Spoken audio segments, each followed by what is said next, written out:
Hello students, how are you all? Hope so all of you are fine and happy. Welcome to my YouTube channel, Biology in Seconds.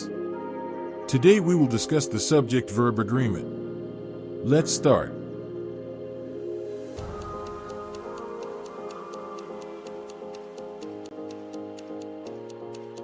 आगे light board पे। और जैसे मैंने बताया कि आज का हमारा टॉपिक सब्जेक्ट वर्ब एग्रीमेंट है और ये मोस्ट इंपॉर्टेंट टॉपिक है। एमडी कैट में अगर आप हिस्टोरिकली देखें तो सबसे ज़्यादा क्वेश्चंस इसी में से आते हैं। लेकिन इंटरेस्टिंगली ये कोई अलग से टॉपिक है ही नहीं, ग्रामर का ये कोई टॉपिक अलग से नहीं है। आप किसी भी आप देखेंगे तो अलग से टॉपिक इसको समझना बड़ी गलती होगी। It is actually a combination of different errors, जिसमें आप नाउन के एरर करते हैं, प्रोनाउन के एरर करते हैं, एडजेक्टिव के एरर करते हैं, फिर सब्जेक्ट के अपने भी कुछ एरर्स जो हैं वो मौजूद हैं। बट प्राइमरीली ये नाउन, प्रोनाउन और एडजेक्टिव के एरर्स से मिल के एक टॉपिक बनाया हुआ है सब्जेक्ट वर्ब एग्रीमेंट। अब सब्जेक्ट वर्ब एग्रीमेंट है क्या? बड़ी अगर इसको सादा से लफ्ज़ों में कहूँ तो एक लाइन में that your subject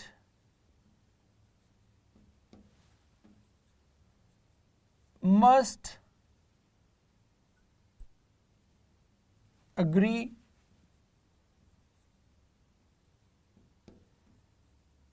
with the verb, या इसको यूं कह लें कि verb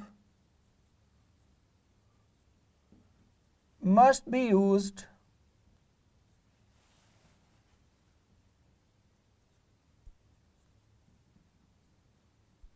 according to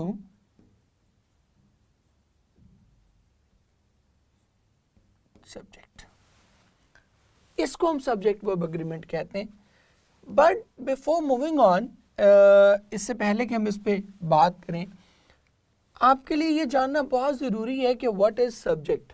because subject पता होगा तो फिर ही आप इसमें इसको आइडेंटिफाई कर सकेंगे, और फिर ऑब्वियसली जब तक आप सब्जेक्ट आइडेंटिफाई नहीं करेंगे तो फिर वर्ब भी उसके अकॉर्डिंगली उसका एग्रीमेंट डेवलप करना आपके लिए मुमकिन नहीं होगा।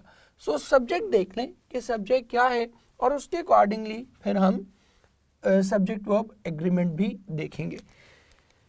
नॉर्मली जो हमें बताया और पढ़ाया जाता है अक्सर, और अनफॉर्चुनेटली गलत पढ़ाया जाता है, दैट इज़ के सब्जेक्ट क्या होता है जी? That is the topic of your discussion.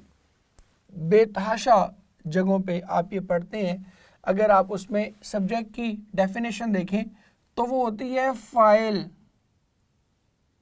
बहुत सारी ग्रामर में आपको नज़र आएगा, बुक्स में नज़र आएगा फाइल। ये फाइल जो है that is not the right option, that is not the correct definition. Subject का जो उर्दू तर्जुमा है दैट इज़ मौजू, या अगर मैं उसको मोर स्पेसिफिकली बात करूं तो इट इज़ मौजू गुफ्तगू। What is the topic of your discussion, that will be called the subject. ठीक है, मसलन इसकी मैं एग्जांपल्स भी आपको दे देता हूँ। आपने पढ़ लिया हुआ अपने फर्स्ट ईयर में, उसमें वो कहते हैं कि what was the subject discuss eight the club. The reward की लाइन है, पहला क्वेश्चन है उसका ये है कि what was the subject discussed at the club. तो वहाँ पर क्या वो फाइलों के बारे में बात कर रहे थे? ये कहना चाह रहा है कि क्लब में गुफ्तगू का फाइल क्या था? No, what was the subject, what was the subject discussed at the club का मतलब है कि क्लब में गुफ्तगू का मौजू क्या था। इसी चैप्टर में वो कहते हैं of course he made speeches on many other subjects. तो क्या वो फाइलों पे तकरीरें कर रहा था? नहीं, वो मौज़ूआत पे तकरीरें कर रहा था। सो सब्जेक्ट को सबसे पहले तो ये अपने जहन से निकाल दें डेफिनेशन कि सब्जेक्ट जो है वो काम करने वाले को हम सब्जेक्ट कहते हैं या फाइल को हम सब्जेक्ट कहते हैं। No, it is not the case. File को सब्जेक्ट नहीं कहते। सब्जेक्ट क्या होता है?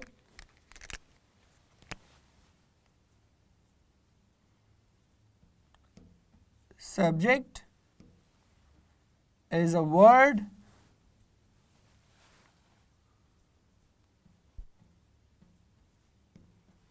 or a part of sentence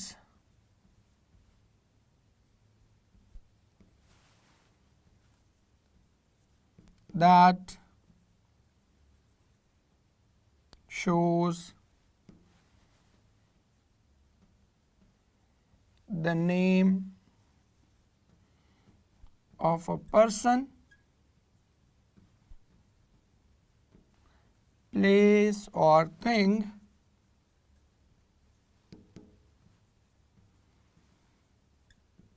we are talking about. आप क्या कह रहे होते हो? उस शख्स, जगह या चीज के नाम को जो वर्ड या जो हिस्सा, जुमले का जो हिस्सा शो कर रहा होता है, उसको आप क्या कहते हो? सब्जेक्ट कहते हो। और मैं इसके एग्जांपल्स भी आपको दे देता हूँ। फॉर एग्जांपल, अगर मैं आपसे कहूँ वो पुरानी डेफिनेशन कि subject door of an action है, उसके हिसाब से मैं 2-4 जुमले वैसे ही बोल देता हूँ आपके लिए कि Lahore is a famous city, तो सब्जेक्ट आप कहेंगे लाहौर है। इसी तरह मैं कहूँ कि Islamabad is the capital of Pakistan, तो आप कहेंगे सब्जेक्ट इस्लामाबाद है। अगर मैं आपसे कहूँ कि this room is very spacious, तो आप कहेंगे कि रूम है। और अगर मैं आपसे कहूँ कि the bench is very comfortable, तो फिर आप क्या कहेंगे कि बेंच इसमें सब्जेक्ट है। अब इसमें अगर पुरानी डेफिनेशन के अकॉर्डिंगली देखें तो ये सारे सब्जेक्ट्स क्या काम कर रहे हैं? कोई काम नहीं कर रहे। सो इसलिए सब्जेक्ट की डेफिनेशन सबसे पहले ठीक करें, that is very important, because यही प्रॉब्लम करती है आपको सब्जेक्ट वर्ब एग्रीमेंट में कि subject is not the doer of an action, subject is the topic of discussion. अब इस नई डेफिनेशन के अकॉर्डिंगली दुनिया जहान का कोई सब्जेक्ट फिट कर लें कि Lahore is a famous city, we were talking about Lahore. जब हमने कहा कि Islamabad is the capital of Pakistan, तो we were talking about Islamabad. जब हमने कहा कि the bench is very comfortable, the room is very spacious, तो हम were talking about room and the bench. So that is why हम कहते हैं कि सब्जेक्ट क्या होता है, that is not the doer of an action, that is the topic of your discussion. लेकिन इसमें डेफिनेशन में आपने एक चीज देखी होगी कि मैंने आपको कहा कि इट इज अ वर्ड और a part of sentence, and you will be wondering कि सर आपने ये पार्ट ऑफ सेंटेंस क्यों लिख दिया? It must not be part of sentence, इतना ही काफी था कि subject is a word that shows the name of a person, place or thing। तो पार्ट ऑफ अ सेंटेंस मैंने इसलिए लिखा कि सब्जेक्ट की 3 टाइप्स हैं। फर्स्ट वन इज कॉल्ड, मैं इधर लिख भी देता हूं आपके लिए,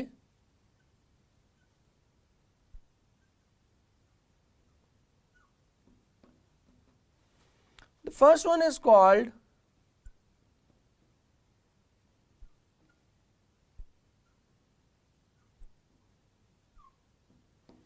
The first one is called simple subject. Simple subject क्या होता है? That is the first type, and it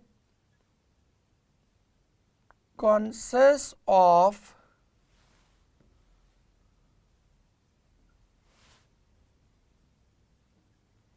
one word.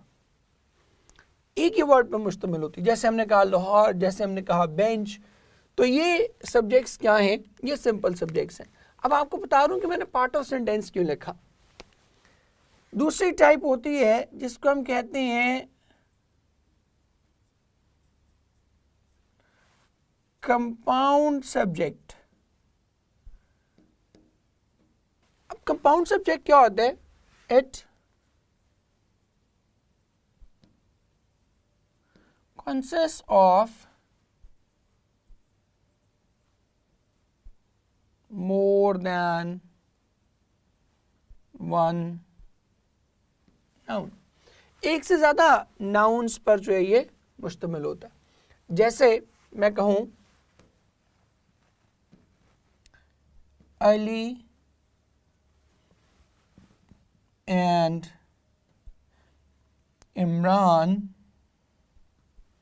are going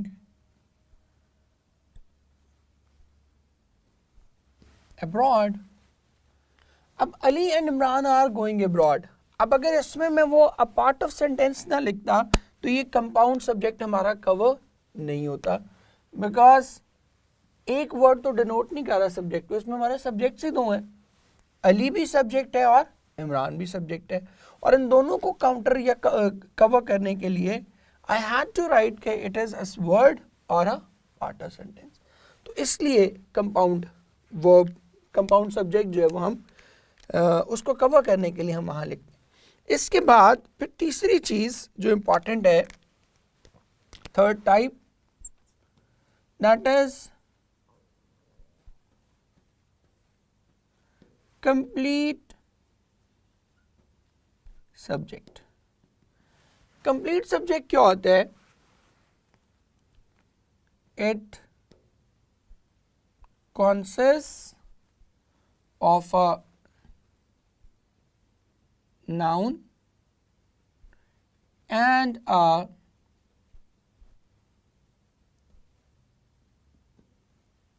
modifier। Modifier क्या होता है आगे चल के हम डिस्कस करेंगे भी। मॉडिफायर क्या होता है?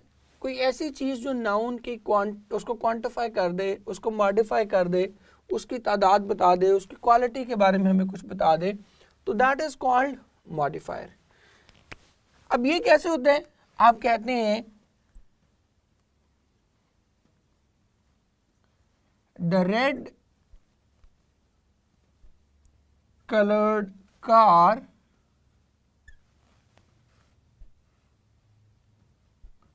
parked at the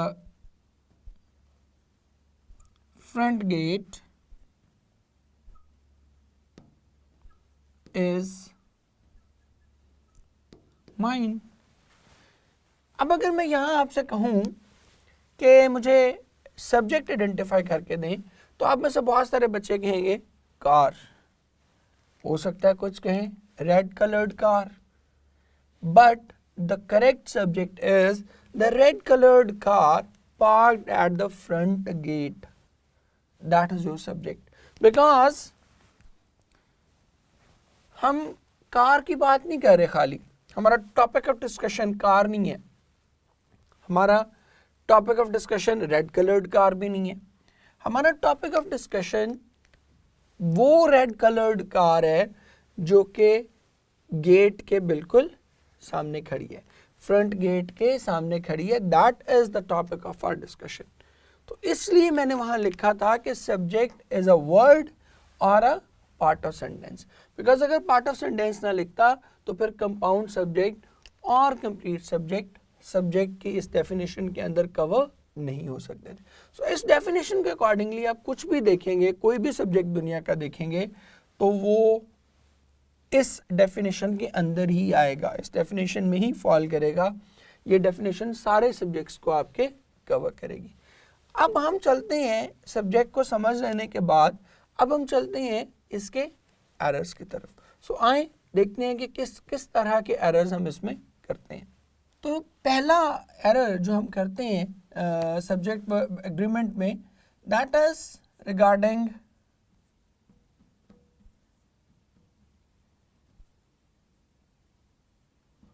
identification of subject. हम सब्जेक्ट आइडेंटिफाई नहीं कर पाते, तो जब आइडेंटिफाई नहीं करेंगे तो ऑब्वियसली उसका एग्रीमेंट भी वर्ब के साथ होना इम्पॉसिबल हो जाएगी बात। सो आइडेंटिफिकेशन ऑफ सब्जेक्ट की कोर रीजंस क्या हैं? कोर रीजंस में पहली चीज़ तो वही थी जो हमने अभी डिस्कस की कि हमें सब्जेक्ट का आइडिया ही नहीं होता कि सब्जेक्ट क्या होता है। हम हमेशा ये समझते हैं कि एक काम करने वाले को सब्जेक्ट कहते हैं, हालांकि सब्जेक्ट क्या होता है? That is the doer of an action नहीं होता, that is the topic of your discussion. So ये पहली चीज है। दूसरी बात जो हमें आती है, मैं इसको पहले आपके लिख देता हूं कि प्रॉब्लम्स क्या हैं। डेफिनेशन ऑफ सब्जेक्ट हमारी फॉल्टी होती है, जिसको हमने सबसे पहले ठीक किया,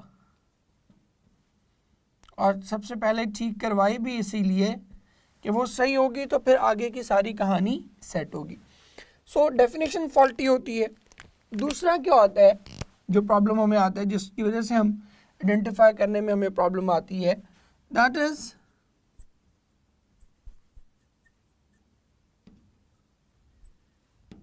positioning of the subject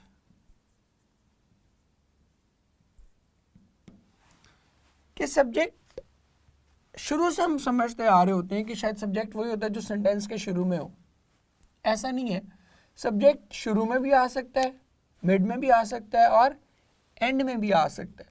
so definition के बाद अगली बात जो है वो क्या है, that is the positioning of subject, जो हमें प्रॉब्लम करती है। मसलन अगर मैं आपसे कहूं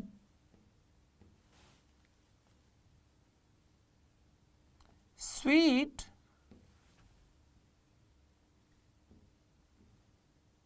are the pains of love, और दूसरी तरफ मैं कहूं कि sweet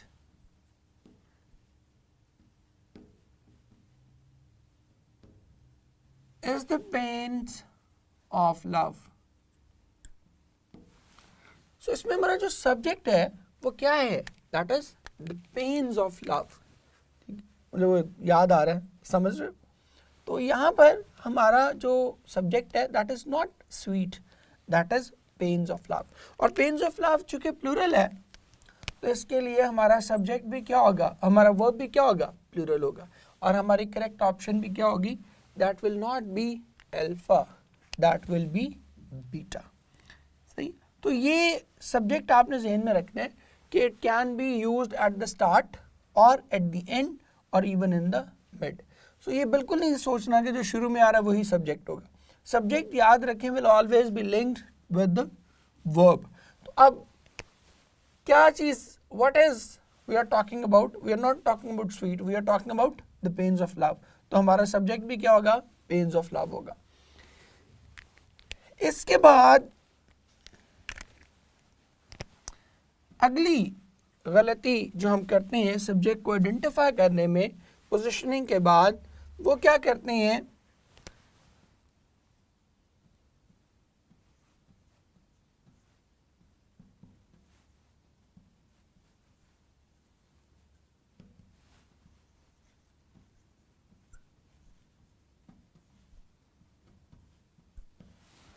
that is in the identification of modifier. Subject के साथ समटाइम मॉडिफायर लगा होता है और उस मॉडिफायर को हम करेक्टली आइडेंटिफाई नहीं कर सकते। मसलन अगर मैं आपसे कहूं कि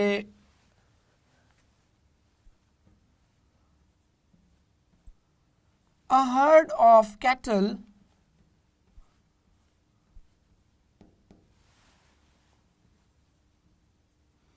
was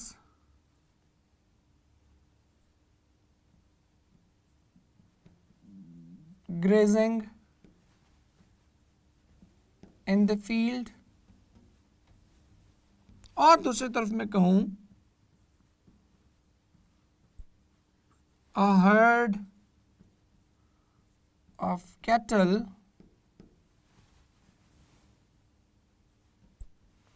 were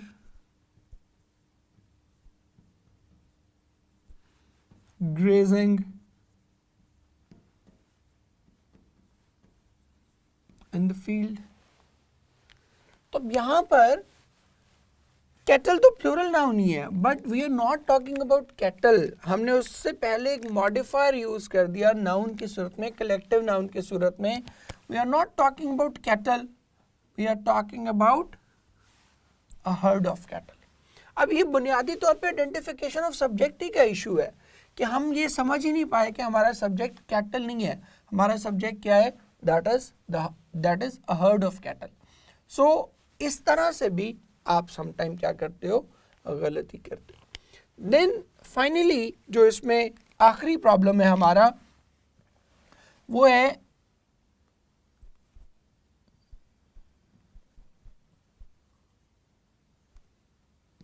डिसेप्टिव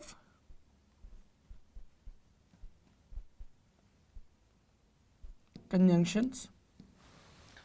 समटाइम जो हमारे कंजंक्शंस हैं वो भी हमें डिसीव करती हैं, और बुनियादी तौर पे इडियम्स में ऐसा होता है सबसे ज़्यादा। तो वो जो कंजंक्शंस हैं वो बेसिकली दो चीज़ों को, कपलेटिव कंजंक्शंस की मैं बात करूं जो दो चीज़ों को मिलाती हैं, वो दो चीज़ों को मिला नहीं रही होती, बल्कि मुहावरतन हम वो चीज़ इस्तेमाल कर रहे होते हैं। मसलन अगर मैं आपसे कहूँ कि ब्रेड एंड बटर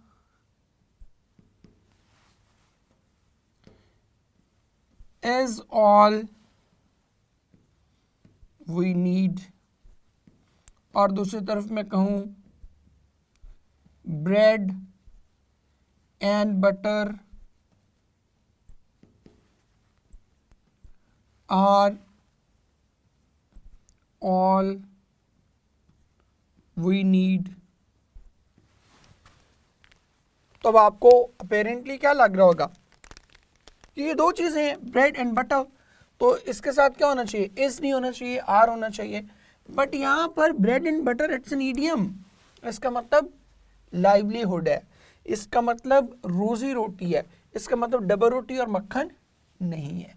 सो इसलिए यहाँ भी हम क्या यूज़ करेंगे, यहाँ भी हम option alpha, that will be considered the right option, because here bread and butter do not mean two different things, two different objects, ये कलेक्टिवली किसी एक चीज़ को शो कर रहा है।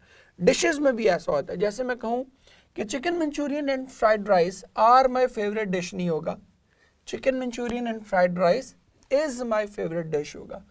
क्यों? वजह उसकी ये है कि ये दोनों अलग अलग चीज़ें नहीं है, ये इकट्ठी खाई जाती हैं, तो इसलिए हम इनको क्या कंसिडर करते हैं, वन यूनिट कंसिडर करते हैं। सो आइडेंटिफिकेशन ऑफ सब्जेक्ट के हवाले से ये चार चीज़ें हमें देखनी है। एक तो डेफिनेशन उसकी देख लें जो हमने ऑलरेडी कर ली, फिर पोजिशनिंग में प्रॉब्लम करते हैं हम, उसको ज़रा देख लीजिएगा, फिर आइडेंटिफिकेशन ऑफ मॉडिफायर, इस पर हम एमसीक्यू भी अभी करेंगे, ठीक है, उसमें हम प्रॉब्लम करते हैं, एंड देन हम बात करते हैं कुछ डिसेप्टिव कंजंक्शंस हैं जो हमें हमेशा ही से डिसीव करती हैं और हम उनको करेक्टली आइडेंटिफाई नहीं कर पाते। सो अब जो कुछ हमने ये किया, इसको पढ़ने के लिए, इसको देखने के लिए प्रैक्टिकली आए मैं आपको लेकर चलता हूँ स्लाइड्स पे। ले मेरे बच्चों, हम स्लाइड्स पे आ गए और स्लाइड्स पे हम देखेंगे कि अभी जो हमने रूल्स पढ़े इसकी प्रैक्टिकल इम्प्लीमेंटेशन कैसे करनी है।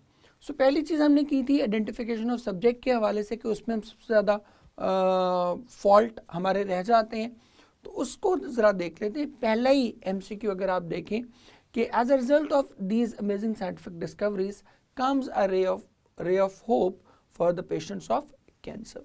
अब इसमें देखिए कि हमारा जो सब्जेक्ट है वो मिड में है, हमारा सब्जेक्ट अमेजिंग साइंटिफिक डिस्कवरीज नहीं है, हमारा सब्जेक्ट पेशेंट्स ऑफ कैंसर नहीं है, हमारा सब्जेक्ट क्या है, comes a ray of hope. तो a ray of hope is actually our subject. इसको अगर कहीं समझ ना आ रही हो तो आप इसको बड़ा इजीली लिंक कर सकते हैं वर्ब के साथ, वर्ब के साथ लिंक करके देख लें। Now in that particular sentence what is coming, what comes actually, cancer of patients of cancer नहीं है, ना ही अमेजिंग साइंटिफिक डिस्कवरीज है, what is coming is a ray of hope. So ray of hope will be our subject, और चूंकि वो singular है तो इसलिए हमारी करेक्ट ऑप्शन भी क्या होगी, दैट इज डेल्टा। आगे बढ़ते हैं। A black leather pocketbook containing 500 shillings and some business papers was lost on the road between 9 and 10 in the morning. अब यहाँ भी देखें हमारा सब्जेक्ट जो है that is not 500 shillings, that is not some business papers, that is actually a black leather pocketbook. और black leather pocketbook चूँकि singular है तो इसलिए हमारी जो करेक्ट ऑप्शन इसमें बनेगी दैट इज ऑप्शन चार्ली, जैसा कि आपको स्क्रीन पे भी नजर आ रही है। नेक्स्ट हम देखते हैं स्पॉट द एरर का एमसीक्यू है। A row of neat hurdles were arranged on the polish floor. ठीक है, अब वर अरेंज्ड तो नहीं हो सकता because here the subject is not hurdles, it is a row of neat hurdles, modifier लगा हुआ है। और यही वजह है कि जब हम सब्जेक्ट की डेफिनेशन कर रहे थे तो मैंने आपको बताया था कि subject is not a single word, इसीलिए हमने उसमें लिखा भी था कि सब्जेक्ट इज अ वर्ड और अ पार्ट ऑफ सेंटेंस। तो पार्ट ऑफ सेंटेंस लिखने का मकसद ही ये था कि इस तरह के सब्जेक्ट्स भी इसमें कवर हो सकें। सो अब चूंकि हमारा subject a row of neat hurdles है और अ रो इज सिंगुलर, तो इसलिए हमारी जो ऑप्शन है वो करेक्ट ऑप्शन क्या होगी, चार्ली, और वर की जगह हम क्या यूज करेंगे, वॉस। आगे बढ़ते हैं, इंटरवीनिंग फ्रेज, ये भी आइडेंटिफिकेशन ऑफ सब्जेक्ट में ही आती है। इंटरवीनिंग फ्रेजेस क्या हैं, जो बुनियादी तौर पर आपको लगती हैं कि वो सब्जेक्ट का हिस्सा है but they are not. Intervening phrase इनको कहते ही इसीलिए हैं कि ये सब्जेक्ट और वर्ब में इंटरवीन कर रही होती हैं, ठीक है, सब्जेक्ट और वर्ब में इंटरवीन कर रही होती हैं, that is why they are called intervening phrase. जैसे आप देखें पहले एमसीक्यू में, he as well as his brother are ready to go abroad any time. अब he as well as his brothers, आपको लगता है कि ब्रदर्स चूंकि आ गया तो आर रेडी होना चाहिए, बट एज वेल एज के बाद जो कुछ भी लगेगा that will be called intervening phrase and it will not be included in the subject. So आप अपना जो वर्ब है वो यूज करेंगे according to the original subject that is he. तो उसमें फिर क्या बनेगा, ही चूंकि सिंगुलर है तो हमारा जो करेक्ट ऑप्शन बनेगी that is beta, he as well as his brothers is ready to go. Next देखते हैं जी, he like all his friends is striving hard. यहाँ भी all his friends, friends is not the part of, Urdu में भी ऐसा ही है, वो भी अपने तमाम दोस्तों की तरह मेहनत कर रहा है, कर रहे हैं तो हम नहीं करते ना, बिकॉज उनको तो हम सिर्फ एक सिमिली के तौर पे हम यूज कर रहे हैं, ठीक है, they are not the part of subject, we are talking about he, we are not talking about his friends. तो इस हिसाब से जब आप देखते हो तो करेक्ट ऑप्शन क्या बनती है, दैट इज ऑप्शन अल्फा। आगे स्पॉट द एरर के कुछ एमसीक्यूज आप देखें। The third Abdurrahman like his illustrious predecessors were a young man, no, was a young man, because like his illustrious predecessors that is the intervening phrase। तो intervening phrase जो है वो कभी भी सब्जेक्ट का हिस्सा नहीं होती, वो like भी हो सकती है, वो as well as भी हो सकता है, in addition to भी हो सकता है, with भी हो सकता है, along with भी हो सकता है, ये सारी की सारी जो है like, likewise, unlike, ये सारे क्या हैं, ये सारे आपकी इंटरवीनिंग फ्रेजेस हैं और ये सब्जेक्ट ओरिजिनल सब्जेक्ट का हिस्सा नहीं होती।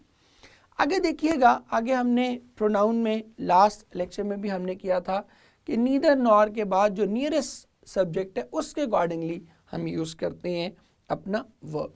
Neither you nor I were ready for the match, ठीक है, आई के साथ हम क्या यूज करते हैं, अब नियरेस्ट प्रोनाउन तो इसमें क्या बन रहा है, आई, तो चूंकि आई के साथ हम वर यूज नहीं करते इसलिए the correct option for us will be option delta.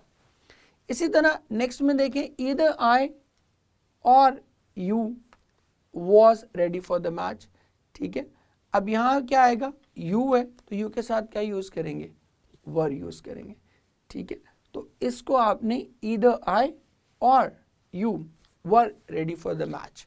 सो इस तरीके से हमने उसको देखना है। नियरेस्ट प्रोनाउन चूंकि यू है तो यू के अकॉर्डिंगली हम वॉज यूज नहीं करेंगे, वह यूज करेंगे, and the correct option will be option delta. ये देख लें, ये हम ऑलरेडी कर चुके नाउन में कि सिंगुलर और प्लूरल नाउन को किस तरह से आपने यूज करना है, तो वो ज़रा देख लीजिएगा, एक जस्ट क्विक रिव्यू दे रहा हूँ, बाकी इसको दोबारा अभी करने की ज़रूरत नहीं है। नाउन वाला लेक्चर देखेंगे तो उसमें आपको ये सारी चीज़ें डिटेल से मिल जाएंगी, जस्ट आपको एक रिवाइज करवाने के लिए एक टास्क दे रहा हूँ। पहला एमसीक्यू देखें, in fact she knocked my glasses flying and it fail. हम कर चुके हैं नाउन वाले लेक्चर में भी कि ग्लासेस इज प्लूरल, तो क्या होगा, इट फेल नहीं होगा, it will always be they fail. So यहाँ पर हमारी जो करेक्ट ऑप्शन बनेगी that will be option delta, जो कि आपको स्क्रीन पे नजर भी आ रही। नेक्स्ट देखिए द गुड, गुड के बारे में भी हम कर चुके हैं कि it is a plural noun, तो प्लूरल नाउन जहां भी आएगा तो वहां पर क्या आएगा, द, एक तो ये गुड्स हो जाएगा और दूसरा क्या आएगा, the goods that the country export are always. तो इस हिसाब से जब हम देखेंगे तो option charlie will be our correct option. तो इसी तरह आपने सिंगुलर और प्लूरल नाउन को जो है वो करेक्टली यूज करना है। आगे बढ़ते हैं, अच्छा जी, अब हम आगे बढ़ते हैं और देखते हैं कि प्रोनाउन में हम किस तरह से एरर अपने ठीक करते हैं। प्रोनाउन में हमने किया था सब्जेक्ट वर्ब एग्रीमेंट के हवाले से, इनो, इनो में हम सिंगुलर यूज़ करते हैं, इसी तरह सैंड बॉट में सिंगुलर यूज़ करते हैं और सेन में भी सिंगुलर यूज़ करते हैं। एक एक दो MCQs आपको जस्ट रिवीजन के लिए करवा रहा हूँ, बाकी आप ये ऑलरेडी MCQs कर चुके हुए हैं प्रोनाउन के जो पहला लेक्चर था प्रोनाउन का उसमें। सो ये देख लें। And so people converge on the mall where they amuse themselves with among the variety of hotels, restaurants, cafes and snack bars, each according to their means. अब each लग गया तो each के बाद हम their means नहीं करेंगे, each के बाद हम क्या करेंगे, each according to his means. So इस हिसाब से our correct option will be option beta. Next देखिएगा, every dean who know his student, तो यहाँ पे no नहीं आएगा, every चूँकि आ गया तो एवरी के बाद हमने क्या यूज़ करना है, सिंगुलर वर्ब यूज़ करना है। तो इसीलिए every dean who knows his student, इसीलिए हमारी करेक्ट ऑप्शन भी यहाँ पे क्या आ रही है, दैट इज ऑप्शन बीटा। तो इस तरह से आप अपने जो प्रोनाउन है इनो, सेन बॉट और सेन, इनको अकॉर्डिंगली आप यूज़ करते चले जाएंगे। सो होपफुली आपको इन स्लाइड्स की मदद से प्रैक्टिस में बहुत मदद मिली होगी, और अगर कुछ रह गया तो वो प्रीवियस लेक्चर बार बार कह रहा हूँ, ज़रूर उसको रेफर करें। आए अब हम चलते हैं दोबारा लाइट बोर्ड की तरफ। लेकिन जी एक बार फिर से हम लाइट बोर्ड पे आ चुके हुए, और अब नेक्स्ट हम देखते हैं कि सब्जेक्ट में एरर हम कहाँ कहाँ करते हैं। सो जैसे मैंने आपको बताया कि it is a combination of different things, noun, pronoun और एडजेक्टिव के इनकरेक्ट यूजेज का ये बेसिकली एक अलग से टॉपिक बन जाता है, सब्जेक्ट वर्ब एग्रीमेंट। तो ये तो हमने देख लिया जो प्योरली सब्जेक्ट से रिलेटेड प्रॉब्लम्स थी। अब हम इसके अलावा और क्या कुछ करते हैं। पहली चीज़ हम करते हैं incorrect use of noun.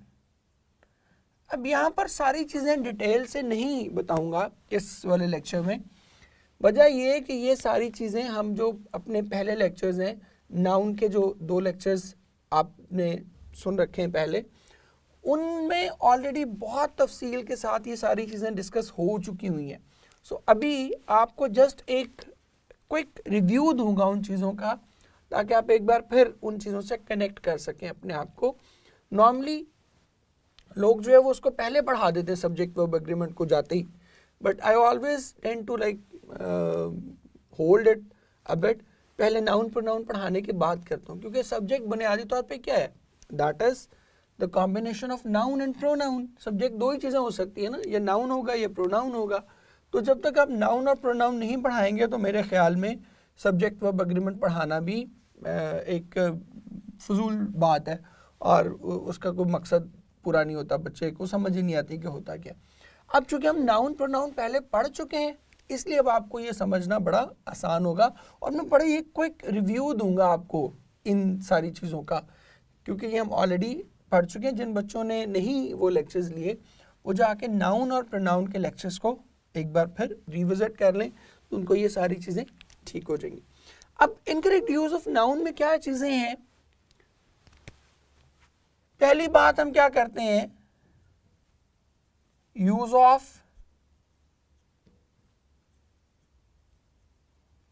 Non count nouns, उसको बहुत ध्यान से यूज करना है। अब नॉन काउंटेबल नाउन्स या नॉन काउंट नाउन्स हमें पता है कि वो क्या करते हैं, they take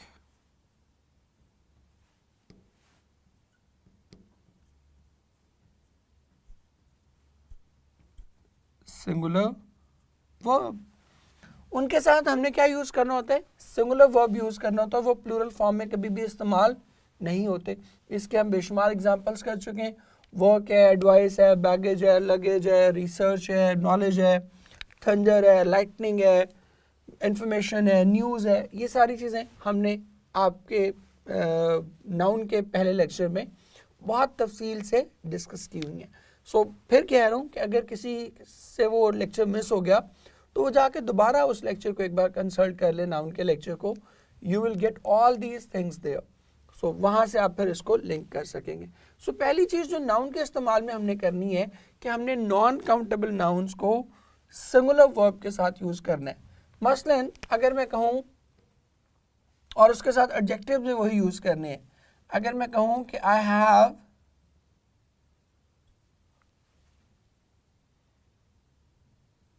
many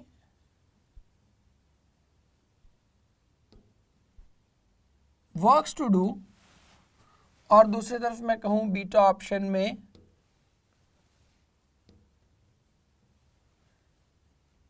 I have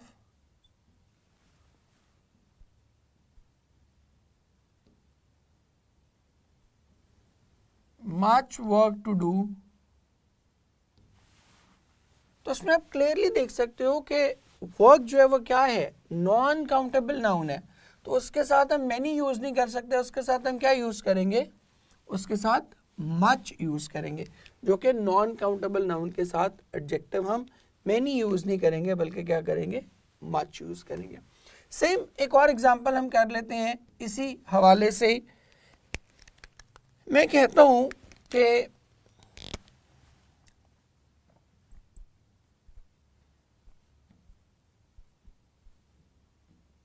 my luggage was lost during the journey, और दूसरी तरफ मैं कहता हूं my luggages were lost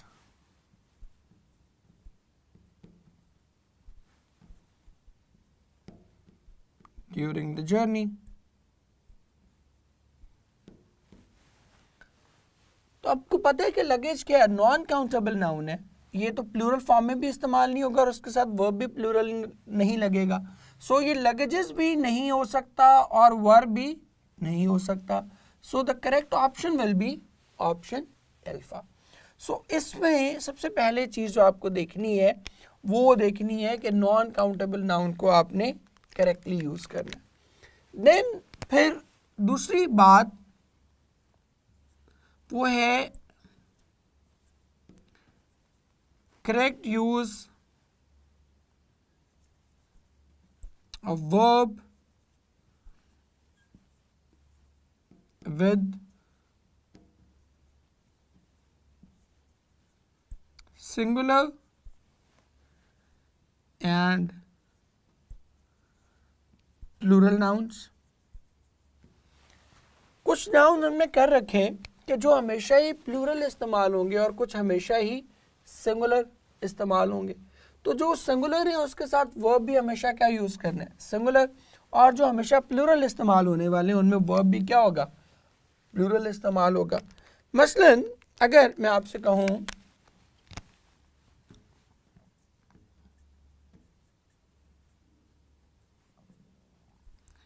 an innings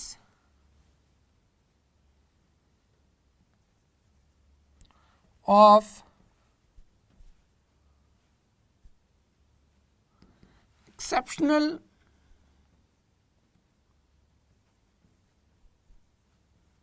quality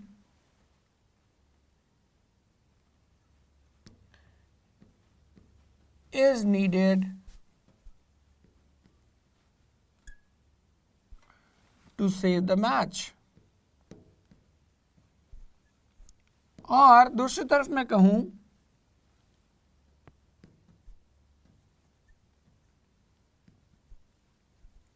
an innings of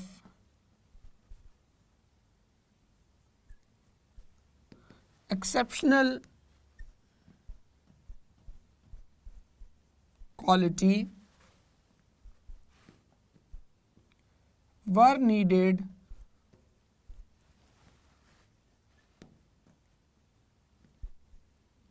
to save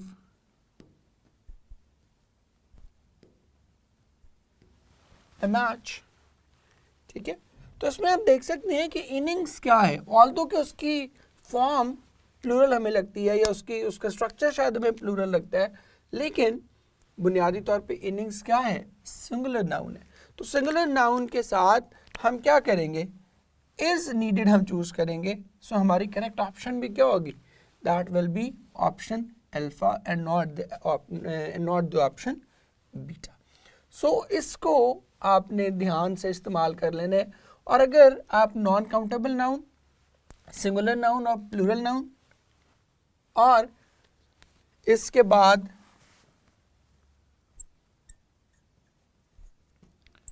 correct use of collective noun,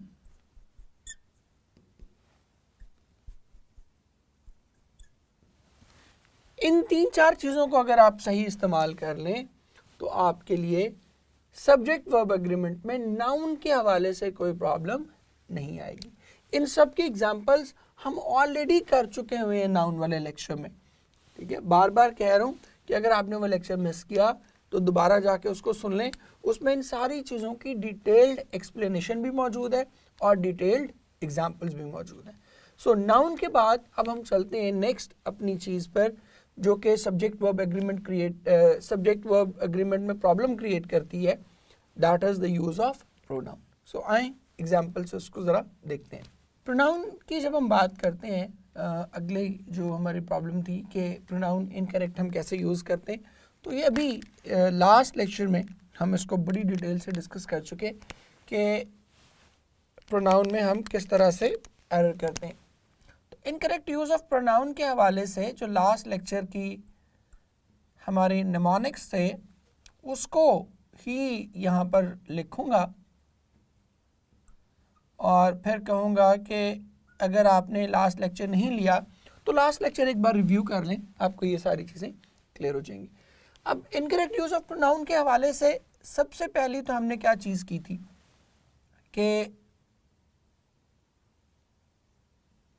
कुछ नाउन वो हैं जिनको हमने इनो कहा था, ये क्या करेंगे, दे विल टेक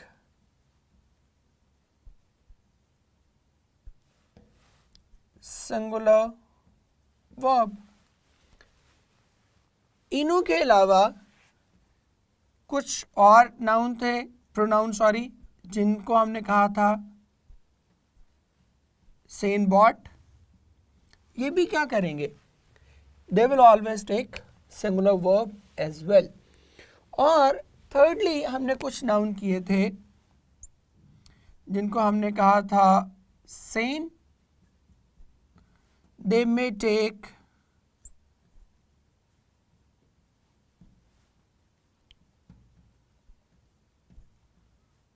सिंगुलर और प्लूरल वर्ब। इस पे हम एक डिटेल्ड लेक्चर लास्ट वाला कर चुके हुए, उसको एक बार रिव्यू कर लेंगे तो ये चीज़ें क्लियर हो जाएंगी।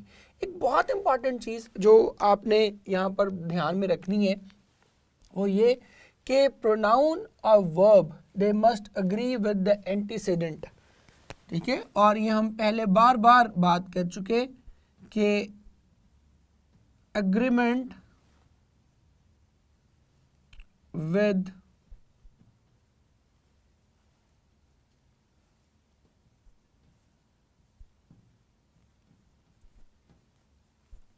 antecedent as a must। इसके बगैर जो है वो कभी भी आपका वर्ब और सब्जेक्ट आपस में एग्री नहीं करेंगे। मसलन अगर मैं आपसे कहूं कि it is I who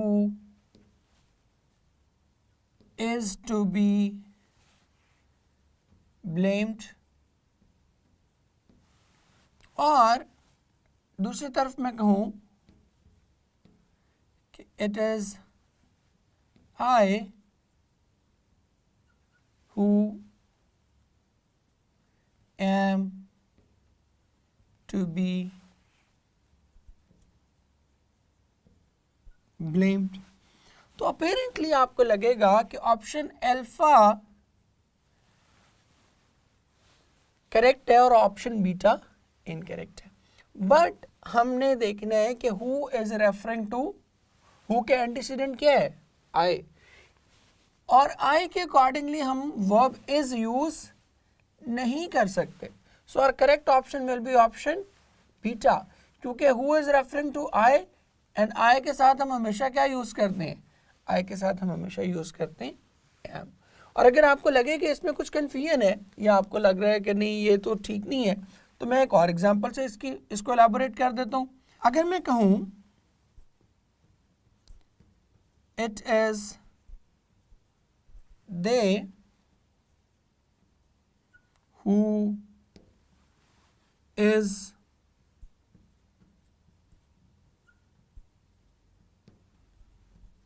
responsible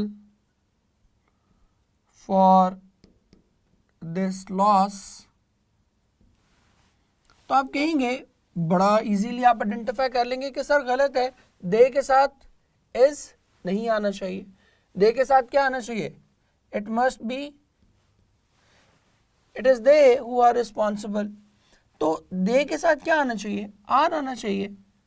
सो जब यहाँ they के साथ आर आना चाहिए तो यहाँ भी I के साथ क्या आना चाहिए, यहाँ भी am आना चाहिए. ठीक है. सो इस तरह से आपने इसको देख लेना है कि एंटीसीडेंट के साथ प्रोनाउन को एग्री करना चाहिए. सो ये प्रोनाउन के 2-3 चीज़ें हैं. तीनों के बारे में देख लीजिएगा, सैनबोर्ड के बारे में देख लीजिएगा, सेन के बारे में देख लीजिएगा, और agreement with the relative pronoun को देख लीजिएगा.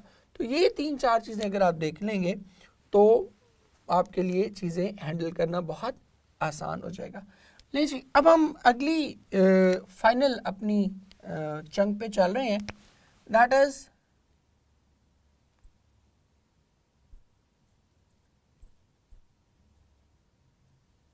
Incorrect use of adjective. Adjective को जो है वो आपने बड़े ध्यान से इस्तेमाल करना, बिकॉज एडजेक्टिव जो है वो डिटर्मिन करेंगे कि आपके नाउन के साथ मॉडिफायर है बेसिकली चूँकि, तो ये डिटर्मिन करेंगे कि आपके नाउन के साथ सिंगुलर वर्ब आना है या प्लूरल वर्ब आना है. तो उसमें से कुछ जो एडजेक्टिव्स हैं उनको मैं एलाबोरेट कर रहा हूँ आपके लिए. The very first one is pair है ये basically. The very first one is many and many are.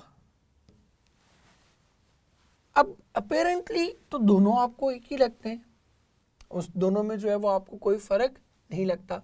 So first pair आपका ये है.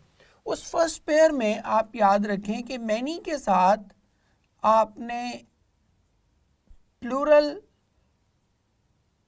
नाउन प्लस प्लूरल वर्ब इस्तेमाल करना है. मैनी के साथ आपका नाउन भी प्लूरल होगा और आपका वर्ब भी प्लूरल होगा. ये दोनों ही प्लूरल इस्तेमाल होंगे, सिंगुलर इस्तेमाल नहीं होंगे. जबकि दूसरी तरफ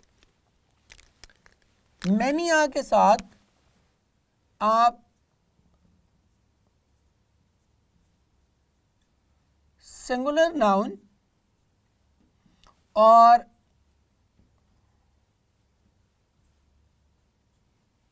सिंगुलर वर्ब इस्तेमाल करेंगे. अब ये बड़ा ज़रूरी है, बड़ा डेलिकेट सा डिफरेंस है, इसको समझ लीजिएगा. मसलन अगर मैं कहूँ मैनी बॉयज वर एब्सेंट, और ये ऑप्शन अल्फा है, और दूसरी तरफ मैं कहूँ मैनी बॉयज वॉज एब्सेंट, और ये ऑप्शन बीटा है. सो अब मैनी है तो मैनी के साथ हमने क्या यूज करना है, नाउन भी सिंगुलर, नाउन भी प्लूरल यूज करना है और वर्ब भी प्लूरल यूज करना है. सो इस हिसाब से हमारी जो करेक्ट ऑप्शन बनेगी that will be option alpha and not the option beta. जबकि दूसरी तरफ इसी को अगर मैं ये कहूं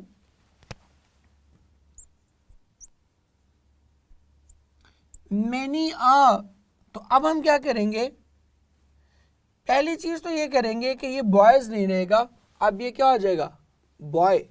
many a boy was absent, ये अल्फा ऑप्शन। और बीटा में हम करेंगे many a boys were absent, और ये हो जाएगी बीटा ऑप्शन। अब मैनी आ चुके आ गया, तो अब हम क्या यूज करेंगे, सिंगुलर नाउन यूज करेंगे और सिंगुलर ही वर्ब यूज करेंगे। सो इस हिसाब से the right option for us will be option alpha. अब हम इसमें बॉयज भी यूज नहीं करेंगे और साथ ही साथ हम इसके साथ वर्ब भी यूज नहीं करेंगे, वॉज यूज करेंगे। सो ये पहला पेयर है एडजेक्टिव का जिसके बारे में आपने बहुत ध्यान रखना है कि मैनी के साथ क्या यूज होना है और मैनी आ के साथ क्या यूज होना है। सेकेंड पेयर जिसके बारे में हमें जानना बहुत जरूरी है, दैट इज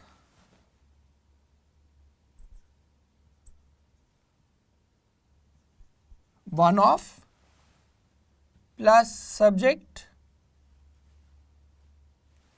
और सब्जेक्ट प्लस वन ऑफ। इन दोनों में बुनियादी तौर पर क्या डिफरेंस है, ठीक है। वन ऑफ प्लस सब्जेक्ट और सब्जेक्ट से पहले अगर वन ऑफ लग जाएगा तो फिर उन दोनों में किस तरह से डिफरेंस आएगा, इसको हम देखते हैं। इसको इरेज करके देखते हैं कि इसमें हम किस तरह से प्रैक्टिकली इसको इम्प्लीमेंट कर सकते हैं। ले जी, अब वन ऑफ के साथ हम क्या करेंगे, अगर वन ऑफ प्लस सब्जेक्ट होगा तो इसमें प्लूरल नाउन प्लस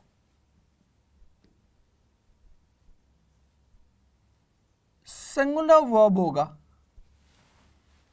नाउन तो प्लूरल ही रहेगा लेकिन वर्ब इसके साथ क्या होगा, सिंगुलर होगा। रीजन भी बता देता हूं।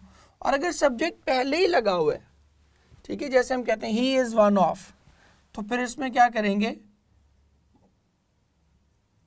प्लूरल नाउन करेंगे और उसके साथ हम प्लूरल ही वर्ब करेंगे।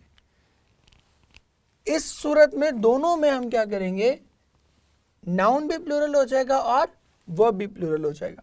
जबकि ऊपर वाले में वन ऑफ प्लस सब्जेक्ट में सिर्फ प्लूरल नाउन इस्तेमाल करेंगे, वर्ब हम प्लूरल इस्तेमाल नहीं करेंगे।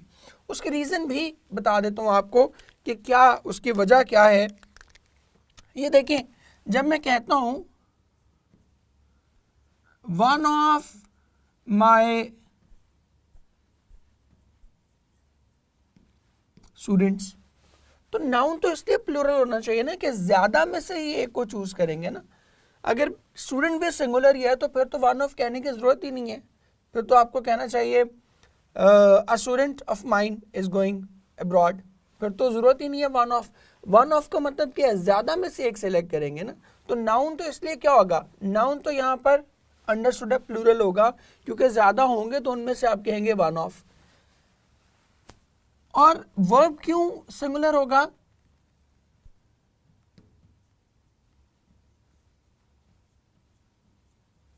वर्ब इसलिए सिंगुलर होगा कि we are not talking about all the students. फिर वही प्रॉब्लम आएगी आइडेंटिफिकेशन ऑफ सब्जेक्ट की, वो जो हमने स्टार्ट में बिल्कुल की कि here we are not talking about the students, here we are talking about only one of those students. तो इसलिए चूंकि एक सिर्फ बच्चे की बात हो रही है, एक स्टूडेंट की बात हो रही है, तो वर्ब तो नाउन तो प्लूरल रहेगा ही लेकिन वर्ब क्या आएगा, वर्ब इसमें सिंगुलर आएगा। जबकि दूसरी तरफ जब हम सब्जेक्ट प्लस वन ऑफ करते हैं तो उसमें हम क्या करते हैं, he is one of those students who are going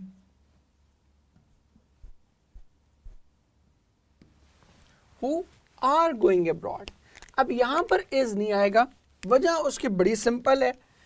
देखिए, here we are not talking about only one of the students, here we are talking about the students in general, दो स्टूडेंट्स, उन लोगों की हम बात कर रहे हैं और सरसरी तौर पर तस्करा कर रहे हैं कि वो भी उन्हीं स्टूडेंट्स में शामिल है। ठीक है, प्राइमरी हमारा फोकस क्या है? नॉट ही, प्राइमरी फोकस है स्टूडेंट्स, और सरसरी तौर पर उसका तस्करा भी कर रहे हैं, बरसबीले तस्करा, कि हाँ वो भी इन्हीं में शामिल है। फराज का एक शेर मुझे बड़ा ही पसंद है इस हवाले से। वो कहते हैं कि तुझे मशक़ सितम का मलाल वैसे ही, तुझे मशक़ सितम का मलाल वैसे ही, हमारी जान है जहाँ पर वबाल वैसे ही। और इससे जो मुझे शेर याद आया वो था कि चला था जिक्र ज़माने की बेवफाई का, मतलब डायरेक्टली उसको लैश नहीं कहा, चला था जिक्र ज़माने की बेवफाई का, सो आ गया है तुम्हारा ख्याल वैसे ही। सो यहाँ पर भी हम क्या कह रहे हैं? असल में हम उसकी बात नहीं कर रहे, we are talking about the students. इसका तो ख्याल क्या आया है?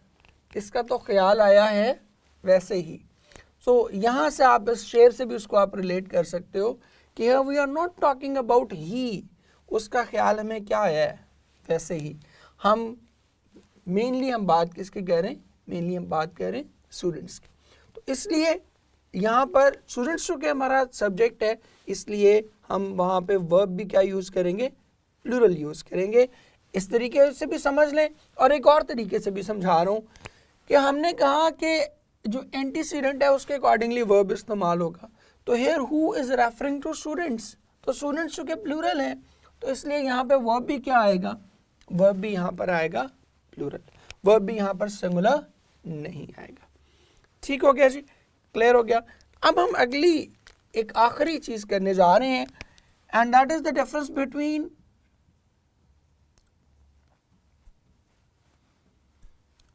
अ नंबर ऑफ, और दूसरी तरफ हम कह रहे हैं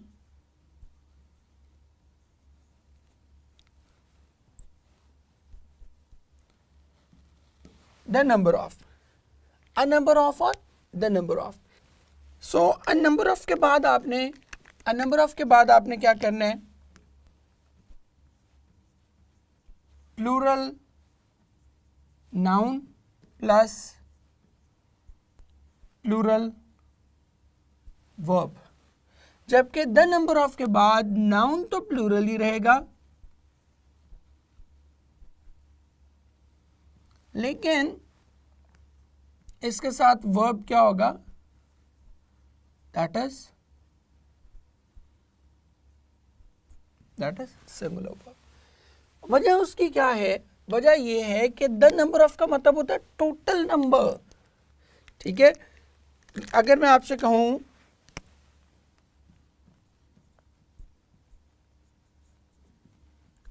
द नंबर ऑफ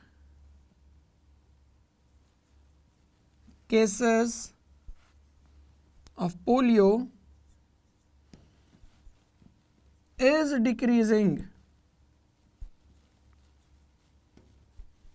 कि पाकिस्तान में जो है वो पोलियो के केसेस की तादाद, ओवरऑल क्वांटिटी वो क्या हो रही है? कम हो रही है। तो यहाँ पर हम उसको क्वांटिटी को एज अ होल डिस्कस कर रहे हैं, as a one unit discuss कर रहे हैं, तो इसलिए यहाँ पर वर्ब क्या आएगा? सिंगुलर आएगा। जबकि ऊपर अ नंबर ऑफ में हम उसको प्लूरल की सेंस में डिस्कस करते हैं, जैसे हम कहते हैं a number of boys are absent, ठीक है, या a number of students are going abroad. तो वहाँ चूंकि प्लूरल में ही डिस्कस कर रहे होते हैं, लिहाजा वहाँ पे वर्ब भी प्लूरल आता है। सो अब ये जो कुछ हमने किया एडजेक्टिव के हवाले से, इसकी एग्जाम्पल समझने के लिए आए मैं आपको लेकर चलता हूँ स्लाइड्स पे। ले मेरे बच्चों, हम दोबारा से स्लाइड्स पे आ गए और इसमें हम प्रैक्टिकली देखेंगे कि किस तरह हम एमसीक्यू करते हुए सब्जेक्ट वर्ब एग्रीमेंट के हवाले से कैसे गलत एडजेक्टिव्स हम यूज़ करते हैं। सो स्टार्ट करते हैं अपने पहले एमसीक्यू से He often spends more time in the presence of an open book than many a boy who do good work.